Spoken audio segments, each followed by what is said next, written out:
Hello everyone, today we make a very brief introduction to late medieval England and more specific the English state as such. We want to stress the unity, the institutional solidity and the general success of the English monarchy throughout the centuries, that were marked, as you know, actually by very intense strains even in England, and that was involved in the Hundred Years' War, that had certain expansionist aims also in Britain, and that also suffered substantially. Like the medieval world is never devoid of, it's never a happy moment in which monarchs will have a solid rule, money, everything is going well. Like this was always a step ahead from disaster, right? But for this very reason, it's even more meaningful that essentially the English accomplishment,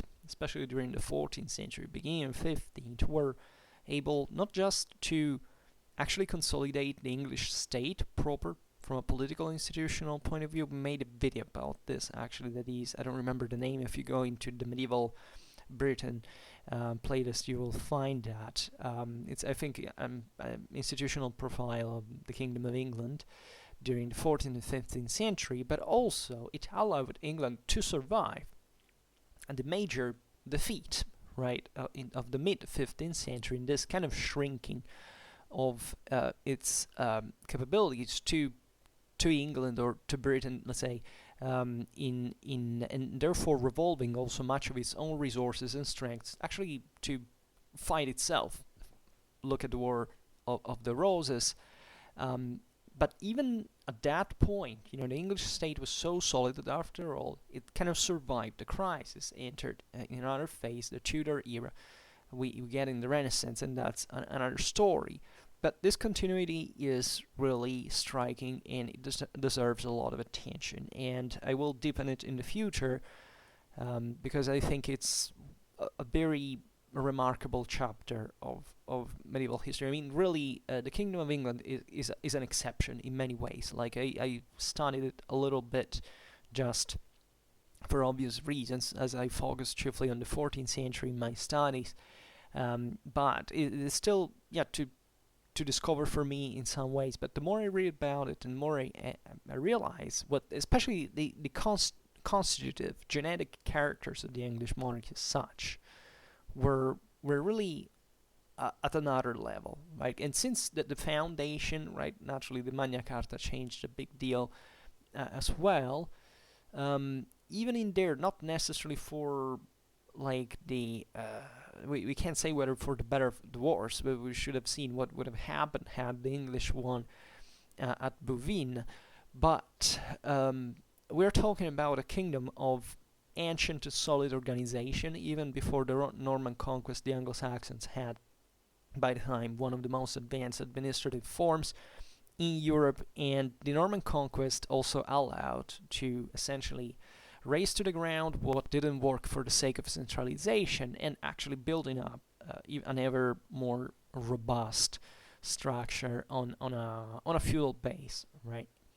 So I would say that the major character here we're going to discuss today, really at the limit of rarefaction, as we were saying, right? So this is a very broad and superficial introduction, but the affirmation of more complex statal forms that is somewhat characteristics of late medieval Europe in general, finds in England the major balance between the crown and the other political forces of the kingdom, right? This is something I believe correctly scholars insisted, on the 800th anniversary 5 years ago of the Magna Charta. This constant dialogue between the communities, fundamentally, even in here, it's an aristocratic business largely, but still it was something that is even more amazing considering the achievements that happened later, right? That didn't bring it brought actually to certain weaknesses of the monarchy that it had to pay, especially during the Wars of the Roses, looking at how even the English military had structured in the construction of especially certain private clienteles that were headed by the major nobility that, however, as we will see, didn't manage to create kind of territorial princedoms like was happening in France or in other areas of Europe. Right, the whole thing remained within the institutional frame of the kingdom, and naturally, this moment of great balance is marked by the Magna Charta by itself, that naturally reduced the monarchic prerogatives, but also allowed other communities to be part of the kingdom's decisional process overall, right? And in situations that show you that we're eager, that these forces altogether were eager to exploit and capable of exploiting, there is nothing teleological in this. I mean, it could have gone otherwise, but there is especially a great figure that is Edward III that I admire chiefly as the greatest and most complete military genius of English history, that we recognize chiefly from that point of view, but that we cannot evaluate correctly, even in its strategical and tactical understanding, if we don't realize the great political and civil effort that the king made in his times to essentially spot what was the idea of a state, right, of a continuity, in perfecting this subtle form that remained so sound even to survive its own sclerotization in the 15th century, and to get over it, to survive it in the first place, which after a massive defeat like one of the 100 Years' War actually is an enormous deal, right? Now, central in this process was definitely the role of the parliament that concurred to the great choices of the kingdom. And the other crucial aspect of every state, right, the growth of royal fiscality, due to the expansionist policy that was promoted back in the day by Edward I, 1272, 1307, right, that rendered in this way regular the summoning of the parliament according to modalities that had been established in 1295. Always remember in this regard that the Magna Charta is there were other episodes in the English institutional history throughout the 13th century. Think about the Clarendon Constitution. I mean, all other important stages that also show you that there was not really just a starting point, but a common will and interest to keep going on that line, developing that cooperation between the king and the parliament. This was a huge deal because the English military began to take shape at this point in a very particular way. Think about the Commission of Array that was essentially pushing. It was very costly, it is true, but the pros of it were effectively largely its professionalization, right? This idea that fundamentally the king gave a job to who wanted to enter the military. It was a specific selection of the militias, right, and this was very important even for the further developments of the in the next century, in the 14th century. I mean, also in other areas in Europe, because professionalization was happening a bit everywhere. But this was being framed since an early date in England as such, right? Even if you look at things, I don't know, the military administration, even of, I don't know how many trebuchets and how many projectiles could already field the English army at this point, compared to other powers that were even greater than it, right? You realize that there was a very well compact, solid, ordered kingdom that knew its deal and that exploited this advantages. So basically, this institutional profile by the end of the 13th, beginning of the 14th century, contemplated, next to the barons and the high prelates, also the representatives of the shires and of the boroughs and the low clergy, let's say. And it's in fact under Edward III we see chiefly the 20s, the 40s of the 14th century, when the parliament became a proper and true institution of the government, right? There were other representative forms in other areas of Europe, but never, as in England, they reached such a permanent and stable character, right? This can be seen at every level. Even as we'll see, England had a proper capital as such.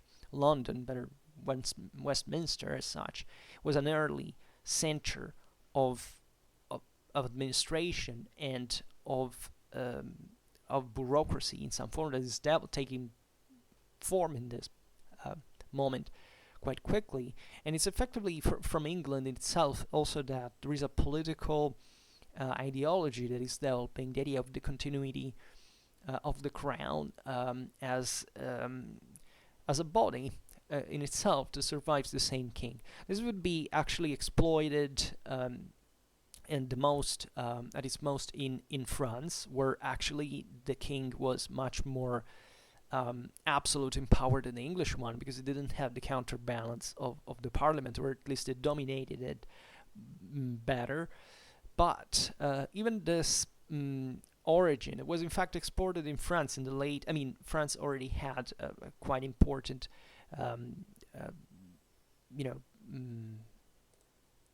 monarchical ideology, but the idea that there was a sort of replica of all the various of a continuity of the crown itself, right, beyond the individual kings, is a huge deal, and this this governmental institution is stable, codified, right? It has legislative responsibilities, that is, it can promulgate royal statutes, petitions approved by the king, and also fiscal ones, such as the control of the fiscal impositions. And this happened also through the articulation of a high chamber, the House of Lords, that is, of the aristocrats, and of the low chamber, the House of Commons, that is, the representatives of the shires and the boroughs. That quite soon also provided itself with a speaker, right, that supported its interest, and thus it was created a balanced political system between the interests of the regional elites, let's say the provincial elites, and the royal administrative structure, right, that had come to precociously define already during throughout the 13th century.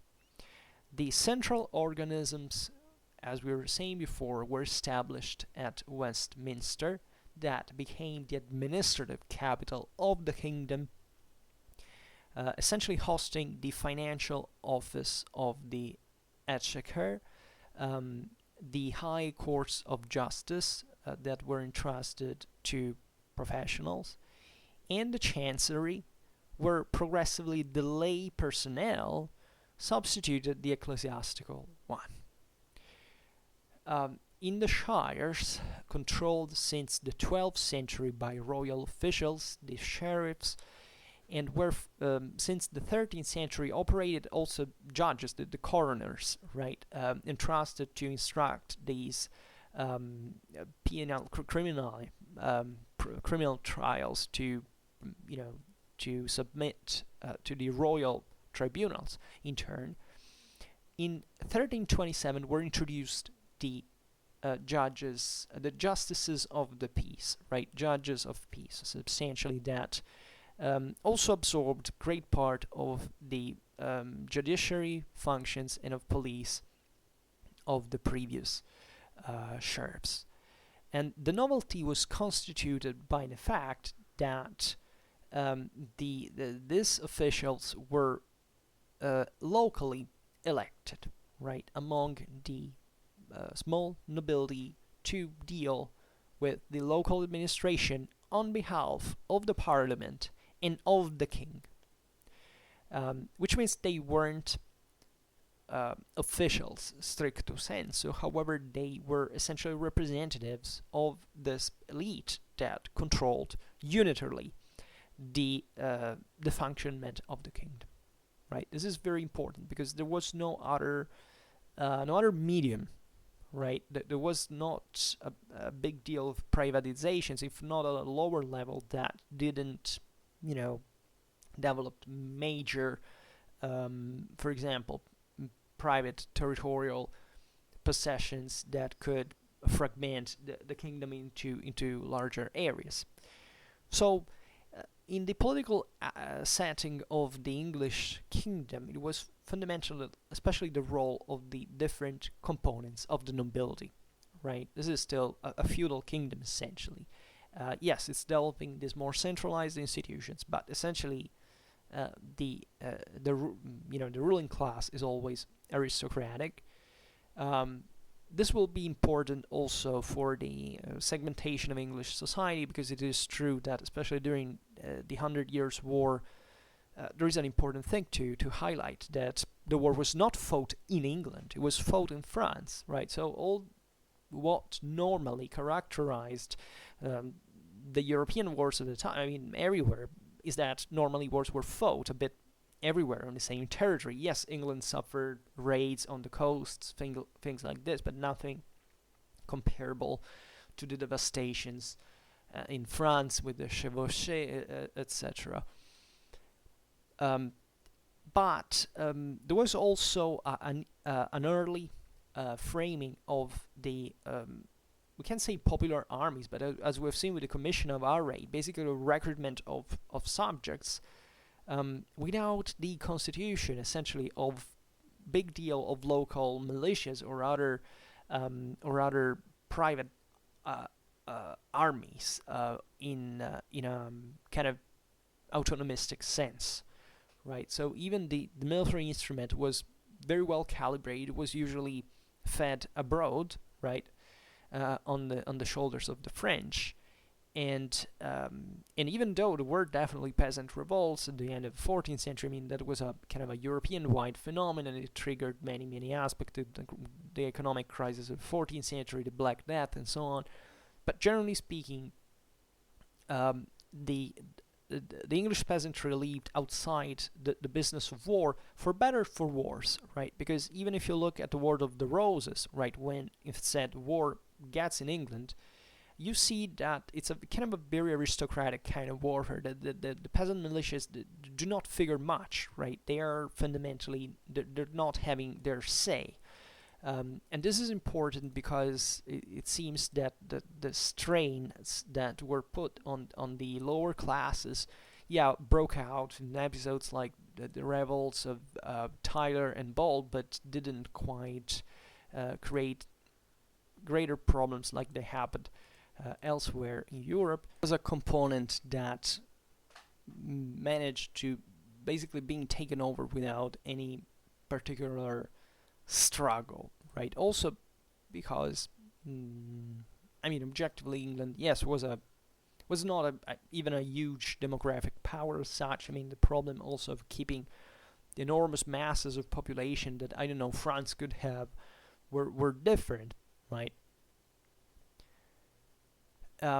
So in the middle and small aristocracy that were in the provinces were constituted essentially by landowners, knights, and knights bachelors, began to represent permanently the shires in the House of Commons from the mid 14th century, and to grow further the status by putting themselves at the service both of the king and of the lords, right?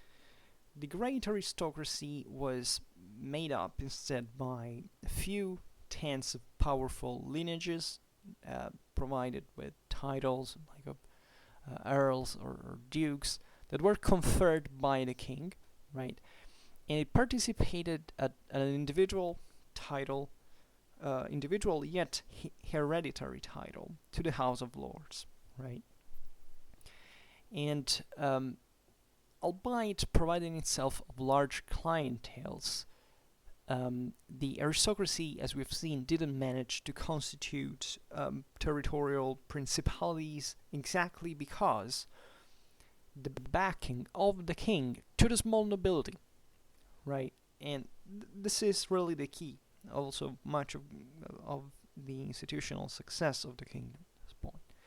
And the political relations internal to the Kingdom of England were also object of theoretical reflection by the side of jurists, right? Henry de Bracton, for example, leaving the 13th century, affirmed that the king had no other power on earth than the one that is being conferred to him by law, right? While John Fortescue, later living between the end of the 14th and the end, in fact, of the 15th century, observed how, differently from the French king, the English one could govern only with the consent of the subjects and essentially complying with the ancient customs and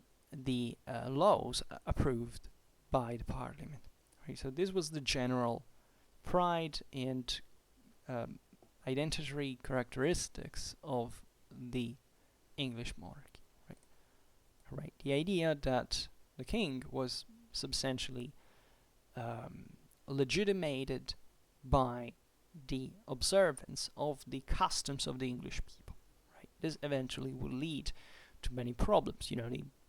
English history saw considerable amount of civil wars, and much of this was naturally revolved around the prerogatives of the monarchy.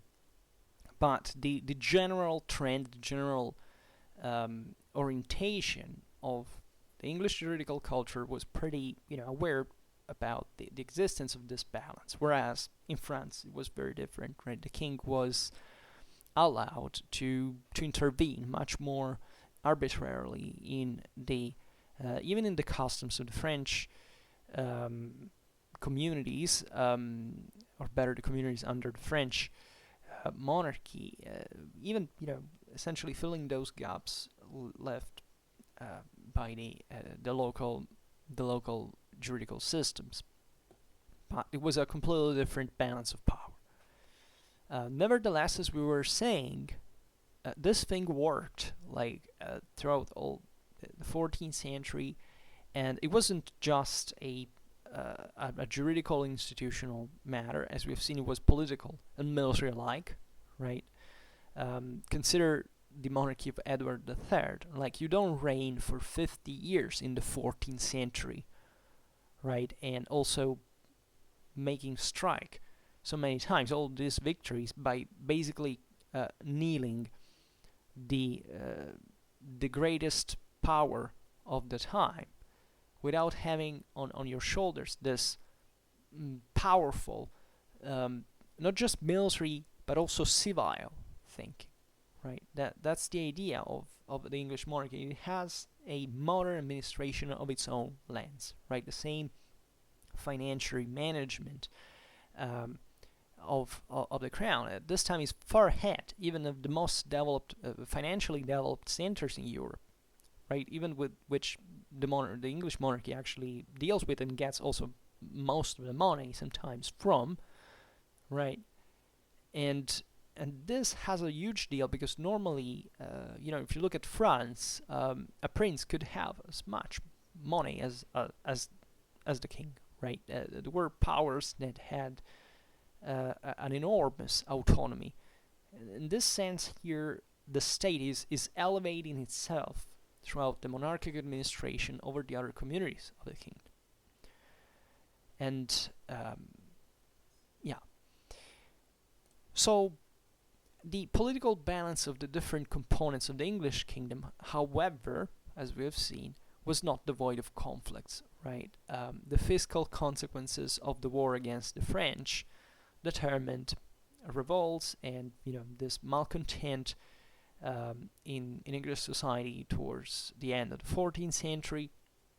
The loss of the rents and of the assets owned in France brought especially the great nobility at some point to turn its weapons against the sovereign, right, at the end of the kingdom of Henry VI, 1422-1461.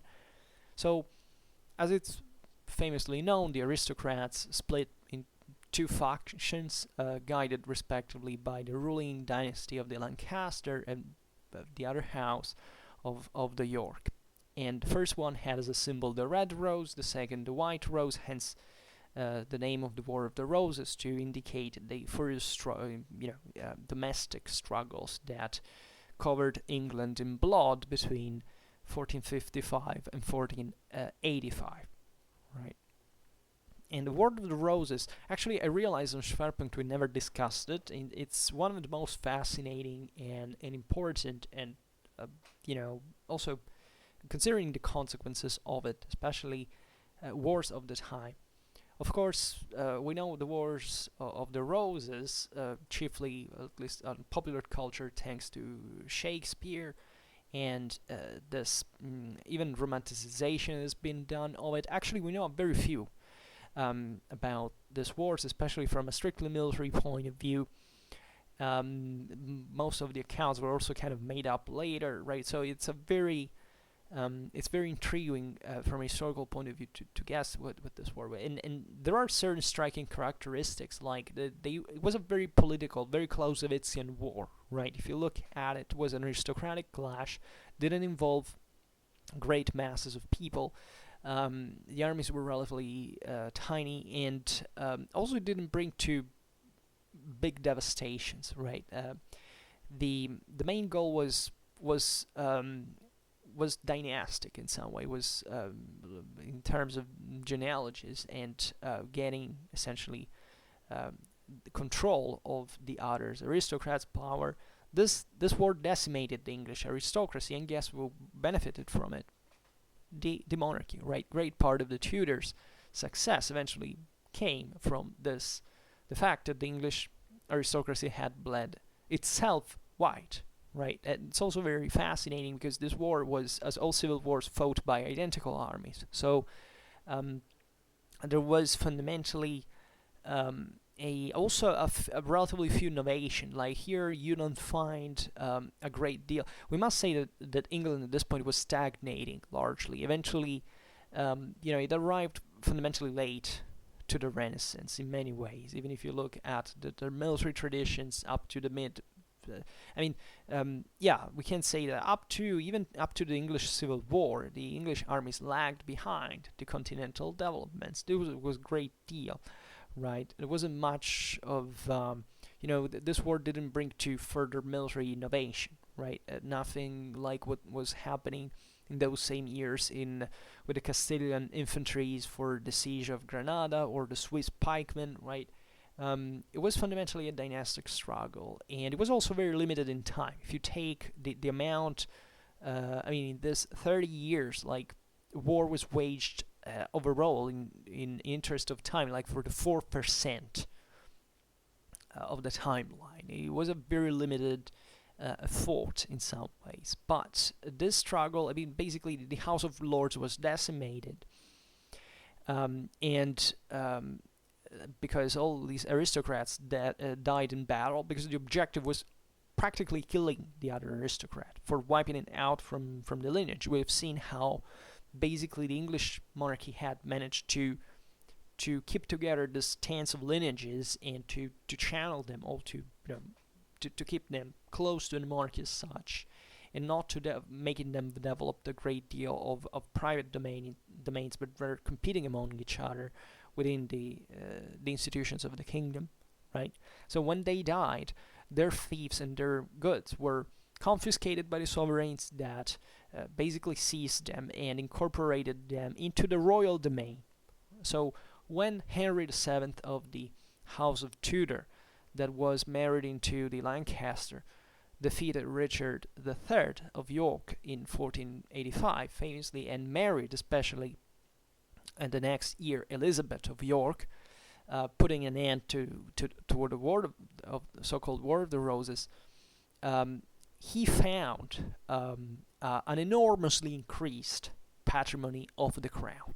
Right, the final effect of the Civil War was thus the strengthening of the monarchic power, right? You can't explain the War of the Roses if you don't have a genealogical tree in front of that, because it's literally one of the most complicated conflicts in that regard ever, right? Women had a dramatic importance in there, not just because they were tied to, for reproductive reasons to the continuity of these lineages and all. They're trying to wipe out each other, but they were directly involved actually in the political and military maelstroms that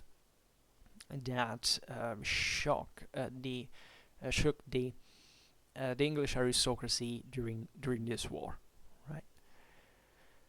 And to just close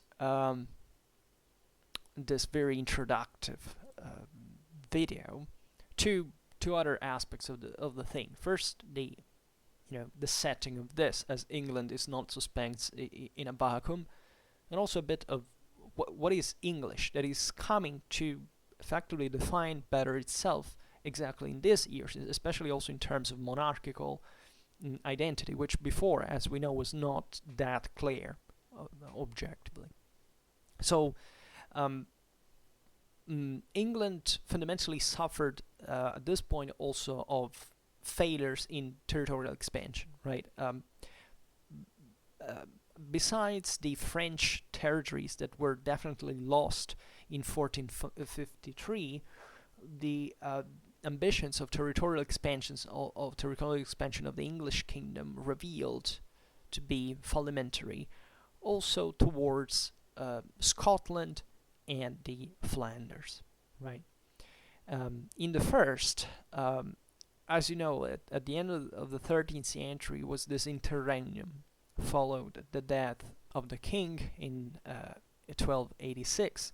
So basically, Edward I had first backed the noble John Balliol, 1292-1296, essentially treating the Scottish king as his own vassal, right? And eventually had occupied the lowlands, right? That were the most productive area of Scotland.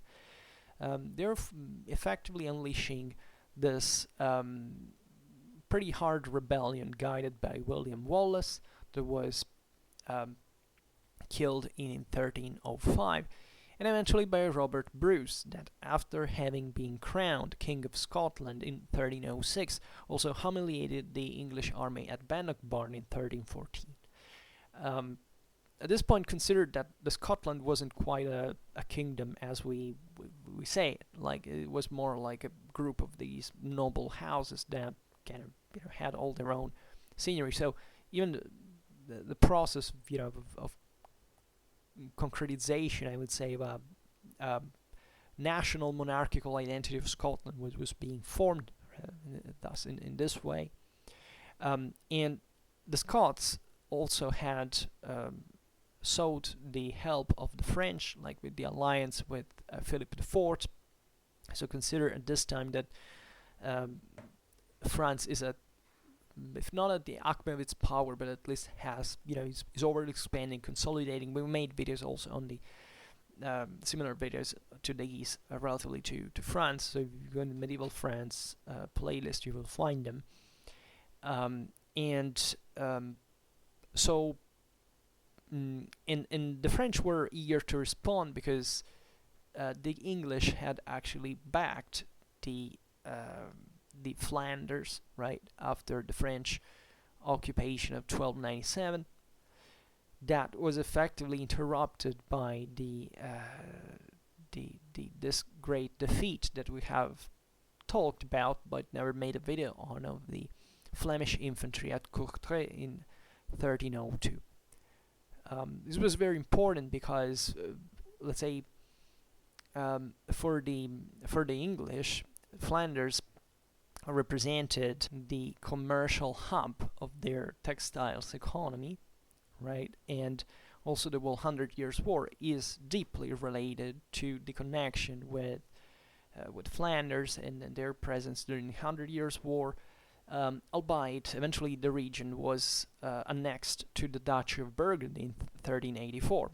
Burgundy itself, even as the same Valois dynasty is basically just another branch, as we know, sided with the English during the Hundred Years' War. They managed to march on Paris and to almost wipe out the Armagnacs. But the thing eventually failed, as we know.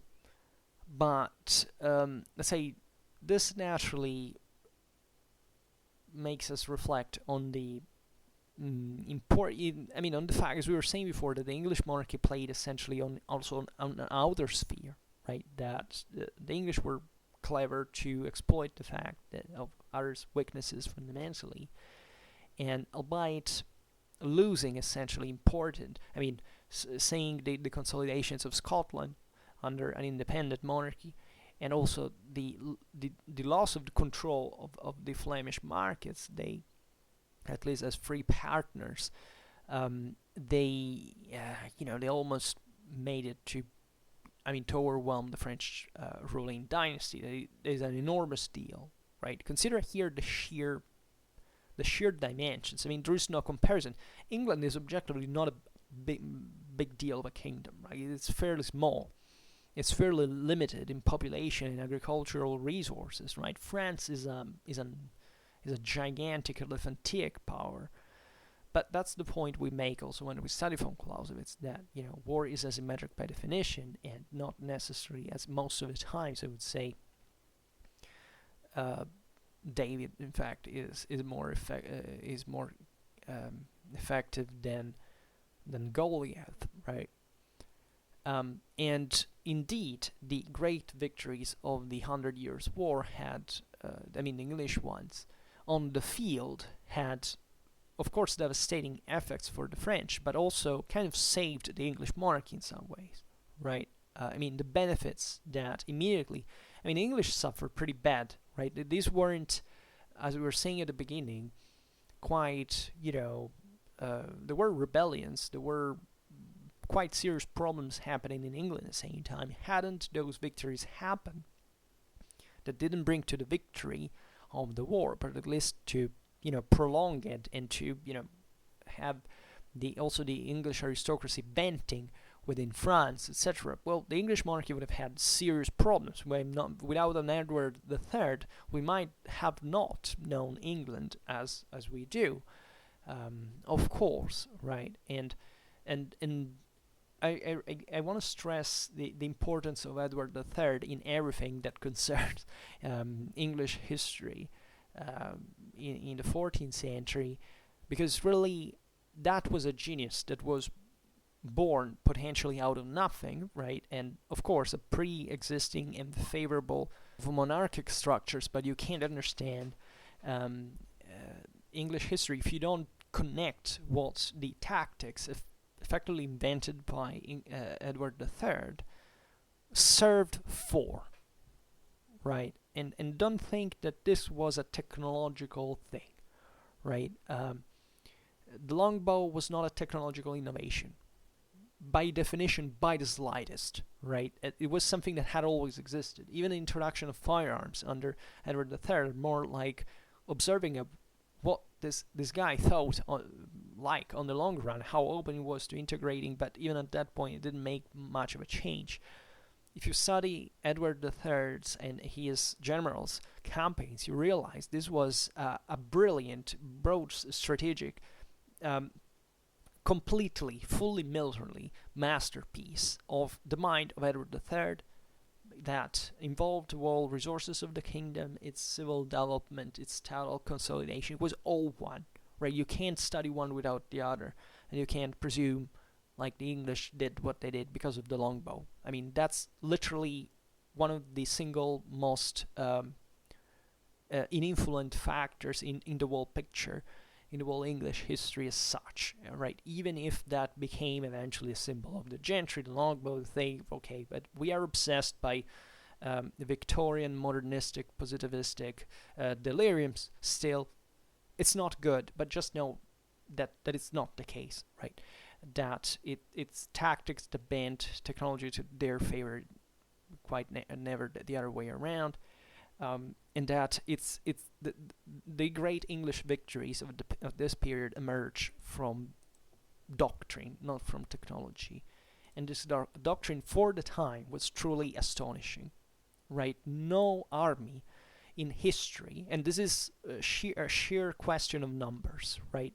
Has ever gained the amount of victories in brutal numerical inferiority with such enormous losses from the enemy side like the English armies of Edward III. You will not find even one army in history who achieved that, right? So in condition of symmetry, yes, the English armies of the 100 Years' War are actually the most effective army in history, right? There is no doubt of all, right? Just Frederick II, Frederick the Great arrived to something closer in numbers, but it was not the same, right? It's the doctrine in itself that you must study. We'll have to make a lot of videos about this because we still haven't discussed it extensively. We made a video on the English army's recruitment in the 13th century. Also, about English infantry in the 13th century. That's still kind of an appetizer. We have to get in this stuff brutally. We'll have to cover basically all the tens of battles of the 100 Years' War, not just the usual récit. Not even Azincourt is such extraordinary, like other victories that happened in the 14th century. Poitiers, for example, is astonishingly beautiful. Nobody talks about it, but it's actually incredible what happened in that battle. But let's say, passing to, what is English at this point, right? Let's say that we don't address the problem of how we spot nationalities and their birth and whatever. But let's say that towards the end of the Middle Ages, there is something we can't start calling fully, if not national, at least proto-national identity that is attached to these people that before lived roughly in a mindset of saying, like, what do I pledge allegiance to, right? That was the idea. And then every community felt a bit on its own. They recognized they had some common identity, there's some common customs, but it wasn't quite national identity as we feel it, like unitary, well determined. Like, it was a lot of many differences on a provincial level, people that objectively didn't like each other much and didn't have many reasons to, right? But also in England at this point, it emerged a feeling of national belonging that, differently from France, had to do principally the elites of the kingdom. This is also very important to stress, right? The military commitment to this common cause, let's say, against France, made disappear almost completely this multi-secular distinction between the ancient Saxons and the most recent Normans, right? That was a thing that had remained somewhat, right? And meaningfully at court, where since the times of William the Conqueror, French was the regular language, English began to be systematically employed, especially thanks to the impulse given by sovereigns like Henry IV, Henry V, in the first decades of the 15th century. English began the official language also of the tribunals in 1362, while the Bible was translated in 1380, and the Canterbury Tales, written by Geoffrey Chaucer in 1387, founded an English national literature as such. So, as we were hinting at before, the kind of lacking popular commitment to this is explained instead also by the fact that the war against the French was not fought in England, as we've seen, and therefore it didn't give birth to sort of popular reactions similar to the ones that, for example, in France made emerging figures like Jeanne d'Arc, right? So Um, England, in this sense, remained relatively detached by the clash, and let's say that the methods of Stilis was much more fruitful for the consolidation of a national identity in France rather than in England. So yes, this is more or less what I wanted to tell today. This was just, as you understand, a very, very, very light take on an enormous deal of issues that we will have to deepen sometime. And I realize we don't talk much about British history. That's why we have to do it instead more. But I'd stop it here. I hope that you enjoyed this video. If you did, please share it. Otherwise, leave a like or subscribe to my channel if you're interested in my upcoming contents. And for now, I thank you heartily for listening to me. I wish you a nice time and see you next time. Bye.